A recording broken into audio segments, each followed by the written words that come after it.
রাজ এবং তাজ একই দিনে এই সুন্দর পৃথিবীর সৌন্দর্যকে অবলোকন করে, অর্থাৎ তারা একই দিনে এই ধরার মেহমান হিসেবে আগমন ঘটায়। ধীরে ধীরে পরিবেশের সাথে খাপ খাইয়ে তারা বড় হতে থাকে। বুদ্ধি জ্ঞান যখন হলো তখন তারা অবগত হলো যে দুজনেই একই দিনে এই ভূমণ্ডলে নতুন অতিথি হয়ে আসে। তাদের পথ চলা হয় একই সাথে। অধিকাংশ অধিকাংশ সময় তারা একই সাথে থাকতো। রাজ ও তাজ একই ক্লাসে পড়ালেখা করত। তারা দুজনেই পড়ালেখায় অনেক ভালো ছিল। পড়ালেখা শেষ করে দীক্ষিত হয় কর্মজীবনে। রাজ এখন একটা প্রাইভেট কোম্পানিতে চাকরি করে এবং তাজ একটা কলেজের প্রভাষক। ভালোই কাটছিল তাদের দিনগুলি। আহ, নিজেদের কর্মব্যস্ততাকে উপেক্ষা করে তারা দিন শেষে একই বাসায় চলে আসে। তারা এখনো বিবাহ করেনি, তবে পরিকল্পনা আছে কয়েক মাসের মধ্যে বিবাহ করবে।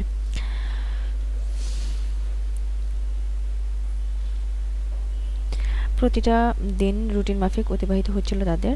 তবে হঠাৎ একদিন রাজ অফিসে থাকাকালীন অসুস্থ হয়ে পড়ে। অফিসের অন্যান্য চাকুরিজীবীরা যত দ্রুত সম্ভব তাকে হাসপাতালে নিয়ে আসে।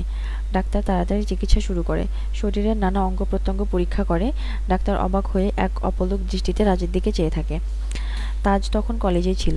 সে তখনও জানত না তার কাছের বন্ধুর এত বড় একটা সমস্যা হয়েছে। রাজকে যারা হাসপাতালে নিয়ে এসেছে, ডাক্তার তাদেরকে রাজের পরিবারের কাছে খবর দিতে বলে। তাজ ছাড়া এই সহজে রাজের কাছের কেউ নেই। এই জন্য তাজকে অবহিত করা হলো যে রাজ এখন হাসপাতালে আছে, তাই যত দ্রুত সম্ভব সে যেন হাসপাতালে চলে আসে। তাজ এক মুহূর্ত দেরি না করে চলে আসলো হাসপাতালে এবং রাজের দিকে এক নজর চেয়ে আছে। ডাক্তার তাজের কাছে আসলো এবং তাজকে জানালো যে রাজের দুইটা কিডনি নষ্ট হয়ে গেছে এবং তার অবস্থা খুব একটা ভালো না।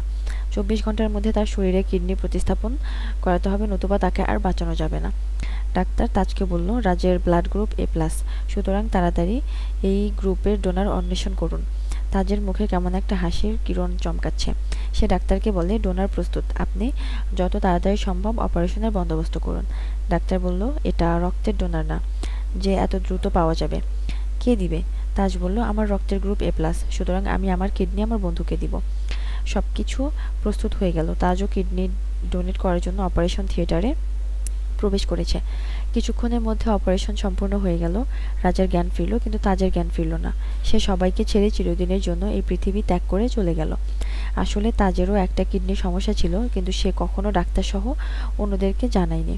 কেননা তার প্রাণের রাজ তার সম্মুখে মারা যাবে, এটা তাজ কখনোই সহ্য করতে পারবে না। এই জন্য নিজের জীবন দিয়ে হলেও বন্ধুকে বাঁচিয়ে দিবে। এই ধারাকে পার করে হয়ে গেল পরকালের পথিক।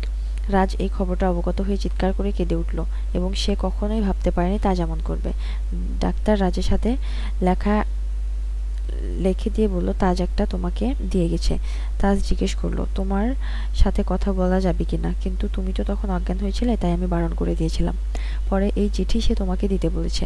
প্রিয় রাজ, আমি কখনোই ভাবতে পারিনি এমন একটা দিন আমার সম্মুখে আসবে। আজ ডাক্তার বলল 24 ঘন্টার মধ্যে তোকে কিডনি দিতে না পারলে তুই বাঁচবি না। আমি জানি আমার একটা কিডনি দিলে আমি হয়তো আর বাঁচবো না, তবে আমি তোকে খুব ভালোবাসি। তোর লাশ আমি কখনোই দেখতে পারবো না। এই জন্য নিজের কথা না ভেবে চলে গেলাম সবাইকে ছেড়ে। যদি কোনো ভুল করি মাফ করে দিস। ইতি তোর তাজ। চিঠিটা পড়ে তাজের চোখের কোণা দিয়ে কি যেন একটা অদ্ভুত জলের ফোয়ারা বেয়ে পড়ছে জমিনের বুকে। অবশেষে রাজ সুস্থ হয়ে গেল এবং সে ধীরে ধীরে তার স্বাভাবিক জীবনের দিকে পদার্পণ করলো। তবে তাজকে ছাড়া সে ভীষণ একা হয়ে গেল। প্রায়ই তাজের কবরের পাশে গিয়ে তার জন্য দোয়া করে। এভাবেই শেষ হয়ে যায় দুই বন্ধুর বিচ্ছেদ। ইতি হয় দুই বন্ধুত্বের পবিত্র ভালোবাসা।